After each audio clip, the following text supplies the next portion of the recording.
Hello, I'm Daniela. In today's video, I wanted to show you how I stamp on fabric, particularly how I stamp letter stamps or text to use in my slow stitching projects. You only need a few supplies to do this: fabric ink, and then your stamps, as well as your fabric. And if you don't have those, I'll show you how you can do this with a permanent pen.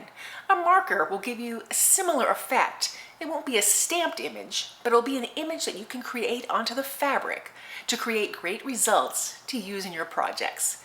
So let's get started. So to start with, to get your words on fabric, you'll need your fabric. Now here I have a piece of muslin, and I just ironed it to a piece of freezer paper, just the smooth side, not the papery side. This is a temporary hold to keep my fabric taut, but it's not required. You can actually just stamp on the fabric by either taping down the fabric to make it taut, or just using your hands to hold it taut.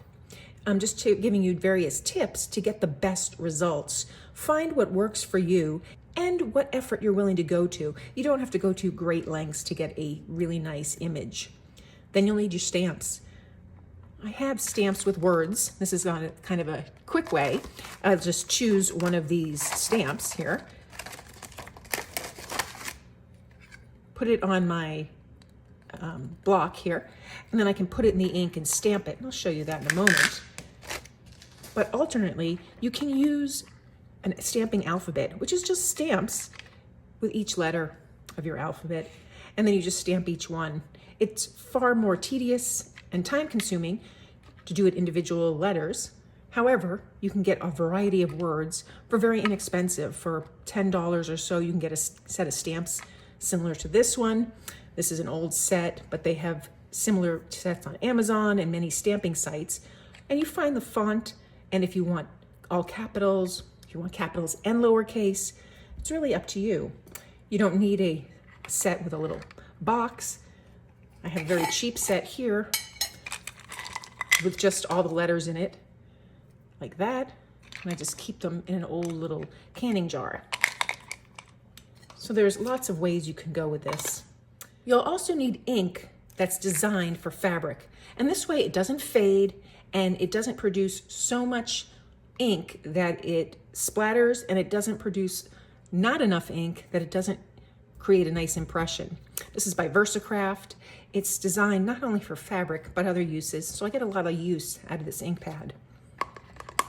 So to stamp the actual sheet, the letter, I'll just come in there, gently ink it all up, trying to get a nice impression of all the letters. It looks pretty good. Hold it where I want on the fabric, press down, and pull up. And then I have a nice image. I like to heat set it with an iron, and I'll do that after I have all my images stamped onto this fabric. Now, it's a little more complicated with the individual letters for a number of reasons. Obviously, you have more times that you're going to stamp your word.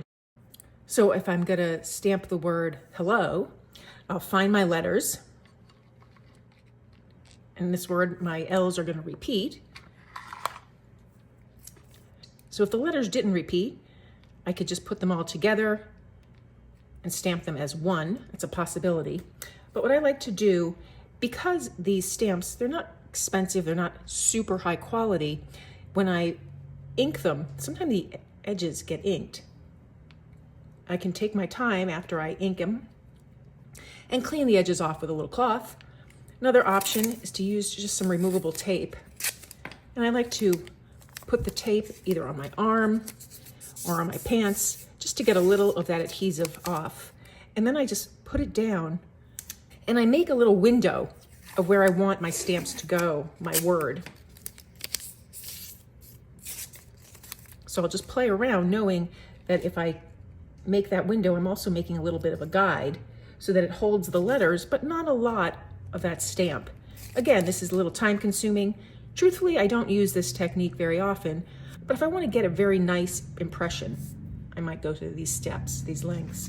So then I'll just take my stamp, and I like to bring my pad to my stamp. This way I can try and regulate a little bit less ink on the edges, but not always. And this helps guide me. I'm going to use this bottom line to line up my stamp. And then I'll just stamp my word. And I go through this with all the letters. Again, using that bottom to line up my word. You can see I get a little bit of the impression there. I didn't really take time to examine the stamp to see if there was any ink. And that's why it's better to bring the ink to the stamp, because if I bring the stamp to the ink, I push it in. So this way I'm more likely to get my ink around the edges. And this is a good time to just take a paper towel or cloth, just kind of work those edges over. You can see I'm removing a little bit of that ink. And then I can just line up my stamp. So I have my word. I can just gently remove the tape. Now I'm really careful when I'm done with my ink pad to put a rubber band around it, just to prevent it from drying out prematurely. The other thing I like to do when I'm done with my stamps is I take a damp cloth. I have some water here. You can use whatever type of cleaner you want to clean your stamps, but now is a good time to just rub the stamps to get that ink off of them. And I can just stamp here to see. Sometimes the ink stains the stamp, but I like to just give my stamps a cleaning right away, just to prevent them from maintaining that ink. Sometimes I like to use different color ink in the future. Now lastly, if you want letters on your fabric and you don't have fabric where it's already printed, and you don't have stamps, or you don't have the stamp ink, or you don't want to be bothered, you can just take a waterproof pen. These are microns. I love them. I use them for everything: paper, fabric, mixed media. And you can just create your word. Again, you might want to tape this down so your fabric doesn't move. You might want to hold it taut. And I'll just write the word that I want to use in my stitching. So I just use my handwriting. I wrote tennis. I could go back and thicken up any of the letters that I want, or I can just leave it like that. And it's very handy. Again, this isn't stamping on fabric, but it's adding ink to fabric permanently. The last step, no matter which method you use or which tool you use, is to heat set it. So the first step is to remove the freezer paper from the backing. I wait for the ink to dry, which doesn't take very long.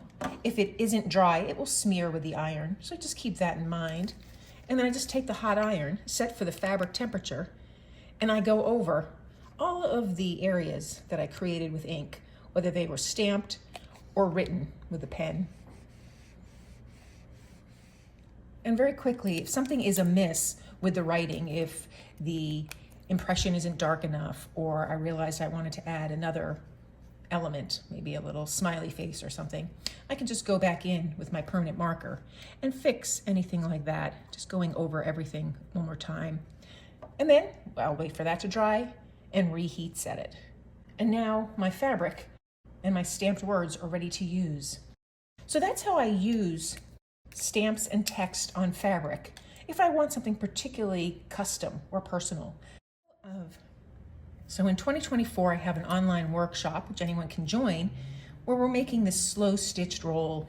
And each of the prompts that come out every month, I stamped out the word, and then what I stitched to create that, like direction or timepiece, musical and relic, and so on. And I'll continue to add to this, but that is how I use my stamps in my slow stitching pieces. So that's how I stamp letters onto fabric to use in my slow stitching projects. I can make labels or attach quotes or sayings. It's a really helpful tool. I hope you found this video helpful. And if you did, please give it a thumbs up and be sure to subscribe. Thanks for joining me today.